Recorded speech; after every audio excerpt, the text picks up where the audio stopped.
Hi guys, and welcome back to my channel. Okay, so today I'm going to be showing you guys how I make this raspberry cake filling for my cakes. It is very nice and like very luscious, and I use fresh raspberries that are in season. And sometimes like maybe during the winter season and stuff, when like raspberries are difficult to find, and when you find them they're too expensive, I use the frozen ones, and I freeze them myself. Like I freeze them like from summer to winter myself because they're a lot cheaper that way, and I'm running a business, not because we got to make money. Okay, so guys, let me show you guys how to make this raspberry filling that is thick enough to like stay on top of your cake and not sink into it. To my channel. Okay, so recently, I started like a series on frostings and fillings for you guys, like different kinds of delicious frostings and fillings from all around the world. So today we're going to make it a different a different delicious filling, and it is absolutely amazing. So let's get started. Okay guys, I want you to notice the thickness or the consistency of the filling. It is not very thick. It's not as thick as those jams, or usually I use jams, but those jams are usually very thick, like they are clumpy and thick. I don't know what they're made of, but you can literally test the preservatives in them. But in summer I like to like go outside and buy my berries, and but you get really fresh nice berries, and I like to buy them in bulk and freeze them. Okay, so moving on to the recipe. You're going to be needing a saucepan, and it's best if it's a non-stick saucepan because it makes it easier for you to scrape off so there won't be lumps. So I already had my berries like bought the day before, and I already washed them and kept them. Like I hate to wash berries, so I like to wash them in advance so the water can drain the day before. So now I'm going to be using them today, and I'm going to be using 200 grams of them. So it's important for you to wash your berries beforehand so that like when you weigh your 200 grams, you're not weighing it with liquid or with like the water in it basically. Okay, so today we're going to be needing some raspberries, of course, some sugar, a separate bowl, and then a weighing scale. A weighing scale is very important if you're into cake decoration, because you need to weigh a lot of things, because you can't just be free handing everything, because you're selling to people that want to eat. You're not just making it for yourself. Okay, so we're going to be needing some sugar, some cornstarch, and some water, and a little bit of time, of course. Okay, so let's get started. So what you want to do is to weigh in 200 grams of your raspberries. Okay, so guys, like raspberries or like other kind of berries can be very temperamental. So even though you washed and separated maybe the rotten ones the day before, when you're weighing it as well, you have to pay attention and try to separate the ones that rotten between the day before and today, so that like you don't end up making like raspberry that has like an off taste. Because you're sure going to taste it if you're using, it's not going to look it, but you're sure going to taste it if you're using rotten raspberry. So pour it in your saucepan, and then make sure you put 4 tablespoons of water while it steams. You want it to steam first before you add in sugar. Okay, so while it steams, you want to immediately add your sugar before the water dries. But before then, you want to take your spatula. It's important you use maybe a silicone spatula, not plastic, of course, because plastic is not exactly good for your health. So use a silicone spatula, and then you're going to be adding some sugar. And then today we're going to be adding 200 grams of sugar as well. So you want to use your spatula to mash the raspberries just a little bit. You don't want to mash it too much, because you want there to still be clumps of raspberry to seem like like a really fresh jam, not those things you buy in containers and stuff. So today we're going to be using 200 grams of raspberries to 200 grams of sugar. Okay, so you're going to pour the sugar, and then you are going to stir. Okay, and when you stir, you don't want to mash it too much, so your raspberries won't be too mashed, but you want there to still be clumps of raspberries in your filling when you're done. The point of this filling, it's not exactly a jam, because like we're not going to be preserving it or anything. The point of this filling is for you to have a filling that doesn't sink into your cake. It's not watery enough to sink into your cake, and at the same time it stays on top as a filling, so that when your cake is cut, like your customers or your clients can see the effort you put into it, and the fresh fruit filling inside. Okay, so that's what we're going to be achieving today. Okay, so moving on. Okay guys, so you want it to reduce a little bit while you pay attention. This is the reason why you want to use a non-stick saucepan, because you know it won't burn or it won't stick, because if it sticks then you're going to be having clumps in your filling, and that's not what you want. Okay, so moving on, what we want to add now is 2 tablespoons of cornstarch, and then to that cornstarch we're going to be adding 2 extra tablespoons of water. So we're going to mix it together in that bowl separately before we transfer it into our saucepan. And when you're measuring 2 tablespoons, you don't want them to be heap full spoons, kind of. Yeah, you want them, sorry. You want them to be heap spoon, heap. Okay, you guys get me. Yeah, like heap full, whatever. Anyways, so to that you want to add 2 tablespoons of water, and then you want to stir. You want to make sure you stir that until there are no lumps. If you notice, I already reduced the heat in my saucepan so it doesn't burn, so you have to keep an eye on that so it doesn't burn. Okay, so you want to stir that together until there are no lumps in it at all, because if there are lumps in it, you're going to transfer those lumps into your filling, and then it will be just weird and ridiculous. Okay, so once you're sure there are no lumps, you're going to pour it into your saucepan, and then you're going to stir immediately, guys. Otherwise you form lumps immediately you pour it, because it will just cook at that point, because you're not making so much. Normally I'm making this video and I'm making it like in like tiny bits, because like I'm trying to make it as manageable as possible so you guys can see. Normally when I make this filling, I make it in like I make it in a big pot. Like at the end of the day it will make me about 5 liters of filling basically in a tiny bucket. So this is like a manageable amount, and this can like fill 2 cakes for you, like 2 6-inch, or between 2 6-inch or 2 8-inch cake. Yeah, if you don't put a lot of fillings in your cake and stuff. So that should do. So you want to stir it on very low heat, because now you're not trying to really cook it, you just want to like cook it just slightly. If that makes sense. So can you see it's beginning to get to the consistency we want? And don't worry, it looks like it's a little watery right now. Don't worry about it. When it cools down, it is going to get a little bit thicker, so don't worry, it will still get thicker. So at this point you want to turn off your heat so it doesn't burn, and you don't want it to get like any thicker than it is already. So because the more heat you apply, the more like the fluid in it evaporates, and you don't want that. So the next thing we want to do is add 2 tablespoons of lemon juice, or if you don't have lemon juice you can use lime juice. Or if you don't have lime juice you can use vinegar, preferably like plain vinegar, not apple cider vinegar or anything. Okay, so then you are going to stir, and that's all she wrote. Like, this filling is so easy. I like to make it in batch, and when I make like a huge batch it can last me months in advance. But for something like this I'm going to use almost immediately. I don't like to preserve it, but I don't can it or anything. I just pour it in a bucket and then keep it in my fridge. But if I'm going to make 5 liters, but like if we're going to be making a lot of this, what you want to do is like for every 200 grams of raspberry you use, you want to add a tablespoon of vodka or lemon extract. That serves like as a preservative and stuff for your filling, and it won't spoil or get moldy or anything. So normally these last me around maybe 4 or 5 weeks, and it doesn't really spoil. So can you see the consistency? It is so nice and so yummy, and the whole kitchen smells of raspberries. It's amazing. So if you try this recipe, please let me know and leave me a comment in the comment section below, and I hope you guys enjoy this video. So if there's any other video you guys would like me to make for you about my caking process, just leave me a comment in the comment section below. I'd really appreciate it. See how nice and just nice. Okay guys, it's really nice. See the consistency? Yeah, see how, and it's still going to get a little bit thicker when you like leave it to cool down, like leave it to rise and cool and stuff.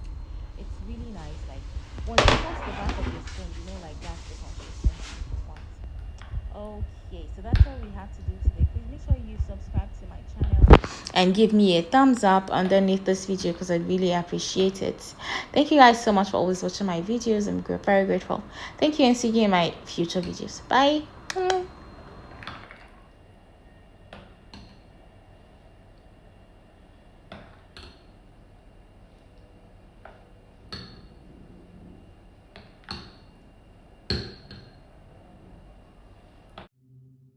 Today guys, I'm going to show you how to make this creamy raspberry cake filling to make with fresh raspberries, fresh organic raspberries, and look at the consistency. It's an amazing cake filling, and like it stores really well and like holds really well in your cake and doesn't make your cake slide off. So if you want to see how this is made, yeah, just keep watching. Hi guys, and welcome back to my channel. Okay, so recently I started like a series on different frostings and fillings, and today we're going to be making a very delicious frosting, no filling. It can be used as a frosting and also as a filling. So let's get started, guys. It is delicious and you're going to love it. Hi guys, so we're going to be making my creamy raspberry cake filling, yeah, and it is made of, okay, I won't tell you what it's made of, okay, but this video is to show you what it's made of. Okay, anyways, so today you're going to be needing some raspberry compote, yes, and I made that with fresh organic raspberries. So if you want to see how I make my raspberry compote for my cake fillings, please make sure to check out the video right above here and put in a card right above here for you guys. It says click on me, yeah, click on that.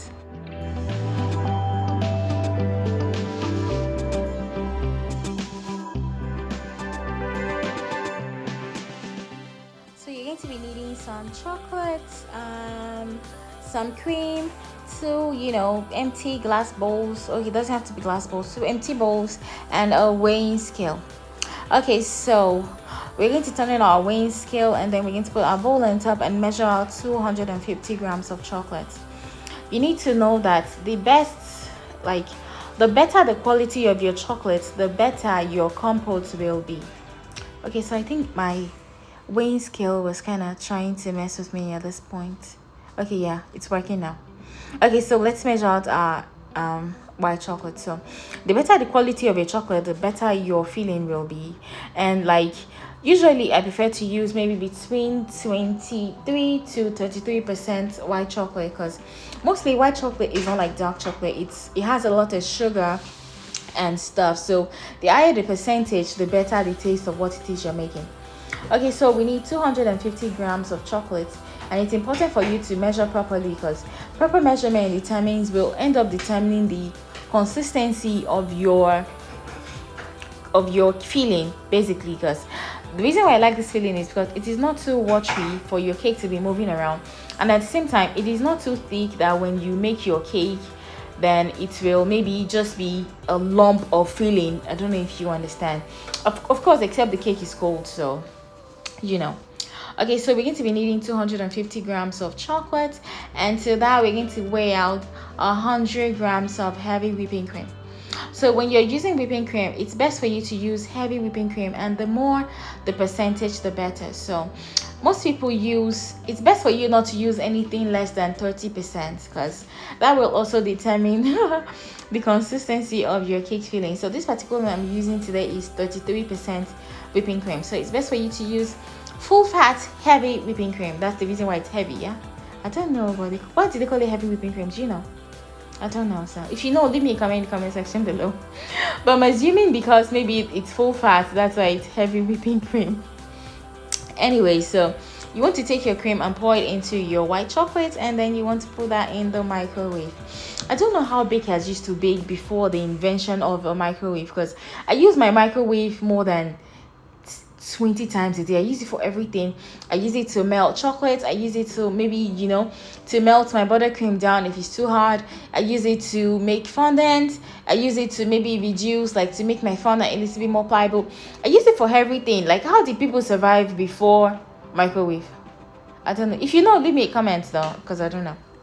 Anyway, so you want to melt this, and you don't want to like you don't want to melt it for too long. Just melt it like at maybe 30 minutes, 30 seconds, 45 seconds intervals, so that your chocolate does not burn, because it is the agitation of chocolate that actually melts it. It is not the heat and stuff. So the heat is good, but agitation works. And then to that you want to add 2 tablespoonfuls of your raspberry compote. In this case, you can use blackberries, you can use mixed berries, you can use any form of jam, but it's best for you to know like what's in your in your compote. So if you want to see the recipe to this compote or to my other cream fillings, I'm going to leave a link for you right here, because I made a playlist for you guys for cake fillings. So don't worry, this consistency right now kind of looks a little bit off, but don't worry, when it cools down, it is going to be perfect. It is going to cool down and we're going to whip it, and it's going to be absolutely perfect. So you want to take it and transfer it into the second separate bowl that you have that is dry. Of course, you don't want there to be water inside, so transfer it into that bowl, and then you need to cover it with a cling film, because you don't want there to be like, you don't want it to form a film on top while it dries. So take a cling film and then cover it and just leave it out. You don't need to put it in the fridge or anything, just leave it out like in your, you know, at normal room temperature and everything. So usually when I do this, I like to do this in really large batches, like a really large batch, and just like, you know, pour it in a container, maybe like 2 liters or 3 liters, and then just store it in the fridge for future use. But today I'm making just a little, so it can be a little bit manageable, so you guys can really like see what I'm doing and stuff. So you want to cover it, and you want to make sure the cling film touches the top of your filling, yeah. And then you want to leave it at room temperature for, usually I leave it overnight, because like I don't have the patience to wait maybe 2 or 3 hours and come back. I like to do my work and just rest for the whole day and then continue tomorrow. So it's best for you just to leave it overnight. So okay, so this was the next morning, and see how firm it is. I didn't keep it in the fridge or anything, we're just on the counter, and see how firm it is. So we don't want it to be this firm actually, because we want to whip it, and when you whip it, you're going to whip some air into it, so it becomes a little bit fluffier, yeah, and then a little bit more manageable basically. So you want to take it and turn it into a bigger bowl, so you can have room to whip some air into it. Okay, so we're going to transfer it, and then we're going to be using our hand mixer today. So if you're trying to buy a mixer, maybe a hand mixer or a stand mixer, I have several videos for you guys to guide you on what kind of mixer to buy, the best brands and everything. So this is my Kenwood mixer, and if you like to buy it or like to buy any of my favorite cake tools, I'm going to leave a link for you guys. I'm going to leave several links for you guys in the description box below, so you can try to buy some of my favorite things. So you want to whip this, you know, for maybe 3 to 4 minutes, depending on how much you're making. Like, you know, if I make this in large batches, of course it will take a little bit longer to get whipped and stuff. So you just want to whip it until, you know, it is nice and, you know, fully aerated and stuff. So, and I like to add some salt to it, so because I feel like salt balances the sweetness when you're making sweet things. So guys, I kind of like how it is looking at this point, but there's no amount of time you should whip it. If you're using your stand mixer, of course it whips a lot longer, like it whips a lot faster, so like it won't take this much time, but 2 to 3 or 5 minutes should be okay. And this is my Kenwood hand mixer. It's absolutely amazing. If you're trying to buy a kitchen stand mixer and you don't know what to buy, you should check out my review for the Kenwood stand mixer. It is absolutely amazing. I had that mixer for almost 7 years. I'm not kidding. I've had it now for about 8 years, but it worked for 6 whole years without stopping. It never stopped one day. It just kept on working, and I had only one. Like, I baked with it, made frosting with it, everything. Like, okay, so check that out. I'm going to put the link right up here. So click on me, click on that. Okay, so look at the consistency of our raspberry creamy filling, and it is so nice. I really like this. It's one of my favorite cake fillings and stuff. So you want to take it and transfer it into your container. I'm transferring it into a bowl because I want you guys to really see the consistency. But if I was making this for myself, I'm making in large batches and maybe like transfer it into liter containers, like those 2-3 liters stuff, so I can have it for weeks and not have to be making fillings every time I have a cake order and stuff. And if you want this to last a little bit longer, if I have like a lot to make, what I do is add like a table or 2 tablespoonfuls of vodka to it, because it like keeps it like, you know, it acts like a preservative basically. So if you don't want to use vodka or any form of alcohol, you can use lemon extract. That works just as well. So thank you guys. I hope you enjoyed this video. Like, see how nice and creamy. It's amazing. So if you haven't followed me, if you haven't subscribed to this channel, what are you waiting for? I have awesome content for you. I have about 300 videos on this channel now. Yeah, I think almost 300. and it is amazing. I have something for everybody. If you're a beginner, an intermediate, an expert, I have something for you. So thank you guys for always watching my videos and for always indulging me. Thank you. I'm really grateful, and I will see you in my future videos. Bye. Yeah. Hi guys, and welcome back to my channel. Okay, so today I'm going to be showing you how I made my dulce de leche filling. Okay, so in the previous video I showed you guys how I made my syrup for dulce de leche cakes. Really amazing. It's milky and really nice. So this dulce de leche filling takes around maybe 5 minutes, and it is amazing. It is delicious and it is not too sugary, and I'm going to show you how I made this in a few seconds. It's very easy. So you're going to need a saucepan, and also you're going to be needing a weighing scale. Okay, so if you want to see my other cake fillings I made some cake fillings out of berries and out of milk and all of that for you guys. If you want to see that, I'm going to put the card right up here for you to check it out. They're very easy and very cheap, especially if you're a cake decorator and you sell cakes and you like to give like your customers a different kind of, just to treat them and like let them have like different like filling options for your cakes. You can check out I have a playlist for my cake fillings and stuff. You can check it out right up here. Sorry. Okay, so you're going to be needing a weighing scale, a saucepan, and then some condensed milk, and then a mini bowl so you can measure out your condensed milk and other ingredients in it. Okay, so the first thing you're going to be needing is some condensed milk, and it's best if you use full fats. So like you're using condensed milk, like it's sugar and milk, it's already full fat. There is no point trying to go low fat, like it's ridiculous. So just use the good stuff so you can enjoy what you're making. Okay, so you're going to be needing 200 grams of that, and you need to pour it into your saucepan, and make sure your heat is on very low. You don't want it to be too hot, otherwise your condensed milk will kind of fry in your saucepan. I don't know if that makes sense. Like it will fry and form a skin at the bottom, and you don't want that. So you want it to be really low so you can simmer slowly. Okay, so to that you're going to add some boiled milk, like boiled condensed milk. So if you live in Ukraine, they sell this caramelized condensed milk in containers. I don't know what Ukrainians call it, but I'm going to show you the brand I'm using today. It is really nice, and they sell them like just on the same counter where they sell regular condensed milk, but it has been boiled, so it is brown. And usually the packaging is the brown version of the regular condensed milk. Yeah, this is what I am talking about. Yeah, so when you buy the regular condensed milk, usually white and blue or white and green or something, but when you see the brown one, usually it is boiled and it has this it's basically a dulce de leche, whatever, like caramelized condensed milk already made for you. But what you want to do, the reason why you don't want to use it directly out of the jar is because it is very thick, very sticky, and it tends to glue to the roof of your mouth. I don't know if I'm speaking the English right. So you want to make so it won't be too sweet, so it will be really nice and balance out your cake flavors. If you're going to be using it for a chocolate cake or maybe a vanilla cake, whatever it is you're using as the base of your dulce de leche cake. Okay, so you're going to be needing 200 grams of that, and that's what I did here.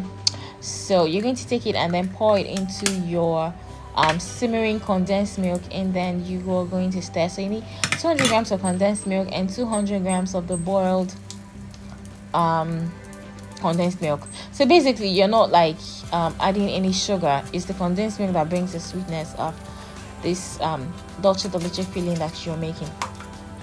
Okay, so most people like to leave it at this stage because when it cools down it will become really thick and nice, but I like to make it less sweet and make it even richer by adding some sour cream. Yeah, so if you're doing this, you want to make sure you add in Ukraine sour cream is called smetana, or I think Americans call it buttermilk.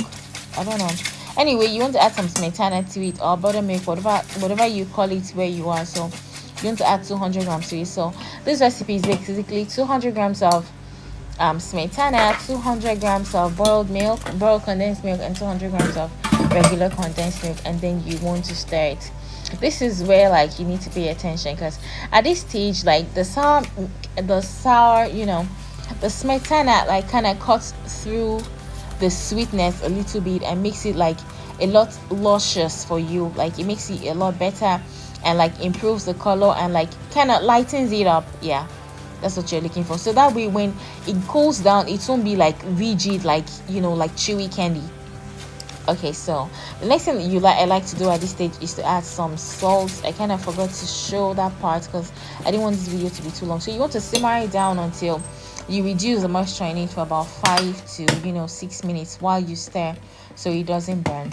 And once it gets a little bit thicker, then you turn it into your container and then leave it to cool down. And if you're leaving it to cool down, it's important you cover it with a cling film so it doesn't form like a film on top, because you want it to be smooth and nice. So this is all you're going to do, and then you have your wonderful, not too sweet and perfectly balanced Dulce the leche filling, and it is wonderful. Okay, so guys, if you haven't subscribed to my channel, come on, please subscribe to my channel right now and give me a thumbs up on this video. Please give me a thumbs up. Okay, so this was the next day, so let me show you guys what the filling is like. It is luscious, it is thick, it is amazing. Look, like, it is so wonderful. Okay, so if you also want to see how I make my syrup for Dulce the leche cake, you can also check it out in my other videos. Thank you guys so much, and I will see you in my future videos. Bye. Hi guys, and welcome back to my channel. Okay, so recently I started like a series on different frostings and fillings, and today we're going to be making a very delicious filling. It can be used as a frosting and also as a filling. So let's get started, guys. It is delicious and you're going to love it.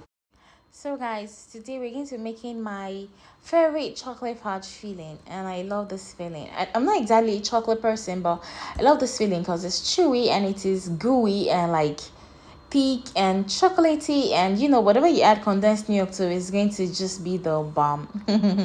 Okay, so today this filling is going to have just 3 ingredients, and then except you're counting salt, then 4. Okay, so we're going to be needing some cocoa powder, some condensed milk, and some butter, and of course a weighing scale, because you need to be able to measure properly if you want to get the right things when you cake and stuff.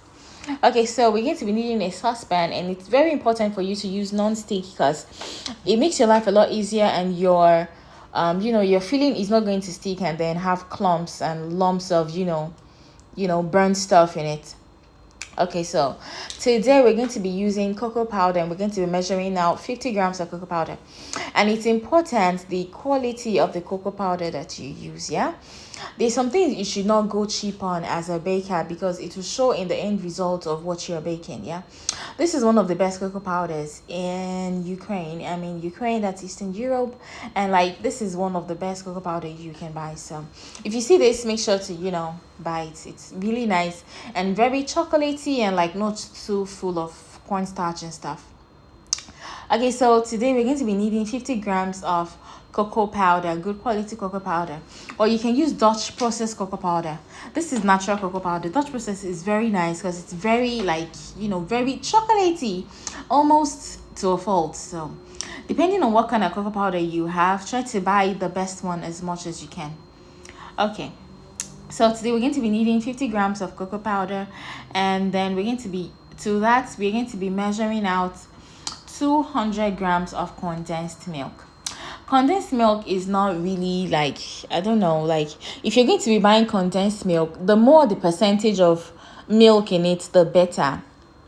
Let me give you an example. Like their condensed milk, the one I'm using today is about 28%. Their condensed milk that are about the one I'm using today is 8.3%. Sorry, you want to use between 8 to 10. Yeah, I think the maximum I've seen of condensed milk is about 10. So you want to don't use those ones that are like 5. Like, what's the point of low fat condensed milk? It's already full fat because there's so much sugar in it anyway. So if you're going to be using condensed milk, make sure you buy the full fat one, because that way you have more, it's better, just better.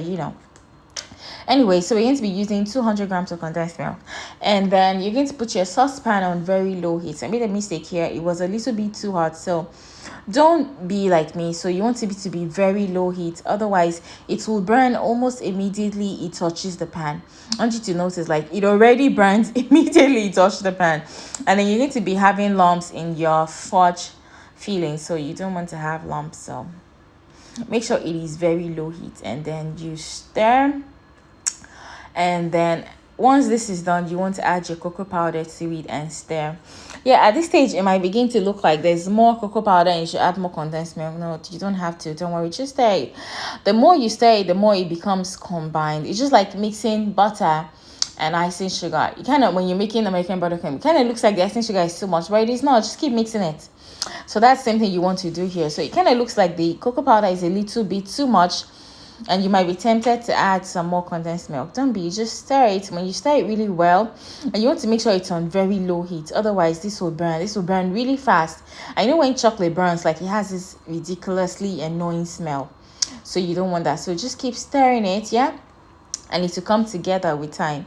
The more you stir, the glossier it becomes, and then it starts to have like lumps in it first, but don't worry, just keep stirring it. Like, it will get better and become really glossy and gooey and just nice. So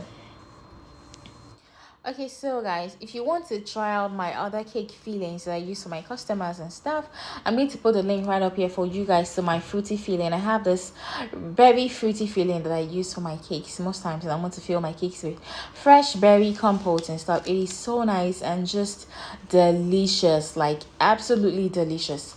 Okay, so if you want to see how I made that, click on the link right up here. It says click on me. Yeah, click on that. You're going to see how I made that, and like, if you see that and you like it, please leave me a comment. Thank you. Okay, so if you notice, it's beginning to kind of want to stick, but don't worry, just keep stirring it. Kind of want to stick. Anyways, just keep stirring it. It's not going to stick. The more you stir it, the better and glossier it gets. So when it gets to this consistency, yeah, you want to just keep stirring it until you break every tiny lump in it. Like, you don't want to leave it for too long, otherwise it will become like, it will stick to your pan, even though your pan is non-stick. So that's the reason why you want to use non-stick pan, because imagine you're using like a stick pan, it will really stress you out, so you don't want that.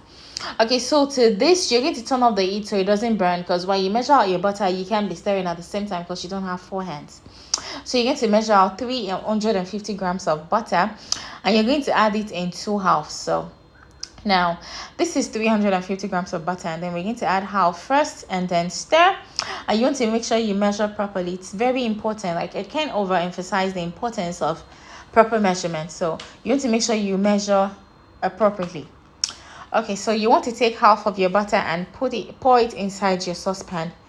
The heat in the in the condensed milk and cocoa will already start to melt your butter, so you don't exactly need heat for this part. So, but you can use very little though, just, you know, to speed the process on and stuff. So you want to stir it first in case some already stuck to the bottom of your pan before while you were measuring out the butter.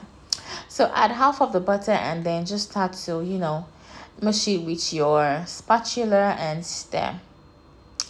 Okay, so if you're a beginner on this channel, maybe you're not really used to decorating cakes and stuff, I have awesome content for you guys on this channel. I have almost 300 videos for you on this YouTube channel. It's amazing, yeah? Yes, I know. So there's a lot of content for you if you're a beginner, if you're an intermediate, if you are you know, an expert. I have tips and tricks on how to do like the most complex things in the easiest way. So make sure to follow me and, you know, to subscribe to my channel and give me a thumbs up on every video you watch, because it means a lot to me. Okay guys, if you notice it's beginning to come together, you're going to notice at first that the oil looks like, the butter looks like it's separating, but don't worry, all you have to do is stir. And yes, it can take a lot more butter, so, you know, there's no such thing as like little butter, so the more you add, the better. Okay, so now that we're at this point, we're going to add our remnant butter and then start to stir again. Yes, and make sure to put your, you know, your cooker on low heat so it doesn't burn your fudge frosting, because if it burns it even a little, you're going to have a bitter aftertaste, and you don't want that, because you want it to be fudgy and delicious. Yeah. Okay, so you want to stir this as much as possible, and you don't want it to burn. Just keep stirring it until it absolutely combines, and that's all you have to do, and you have this amazing fudge frosting that is awesome. I'm telling you guys, it is awesome. Yeah, it's not even looking very awesome here because it's still a little bit liquidy. When you leave it for a while and like come back, maybe like when it cools down and stuff, it is very fudgy and just very joey. If I don't know if you understand the meaning of the word joey, if you're Nigerian, you know what I mean. Okay, so like it's very nice and very thick and just amazing. So this is the consistency you're going for, and don't worry, it's still going to, you know, taking up once it cools down. So you want to clean your bowl where you're going to store it. Usually when I do this, I make it in large batches and stuff, so like it's a lot easier for me that way. Okay, so you want to just pour this into like a bowl for it to cool down, and then once it cools, you're going to see the actual consistency of your cake filling. And then you don't want to just leave it uncovered, because that way it's going to form a film on top, and you don't want there to be a film on top. You want to have like a nice smooth, you know, cake filling that is, you know, just perfect. So you want to take your cling film, just cut a little bit of it and like cover the top, and make sure the cling film touches the surface of your fudge filling, because like that way like it won't form a film on top and everything. And so that's all you have to do, guys. So if you try this feeling out, please leave me a comment in the comment section below and let me know what you think. So thank you guys so much, and please make sure you subscribe to my channel if you haven't subscribed. Like, what are you waiting for? I have amazing content for you guys. I have all sorts of things for you on this channel, and I make videos every day. Like, yes, it's a lot of work, but every day. So thank you guys. Make sure to give me a thumbs up underneath this video, and I will see you in my future videos. Bye.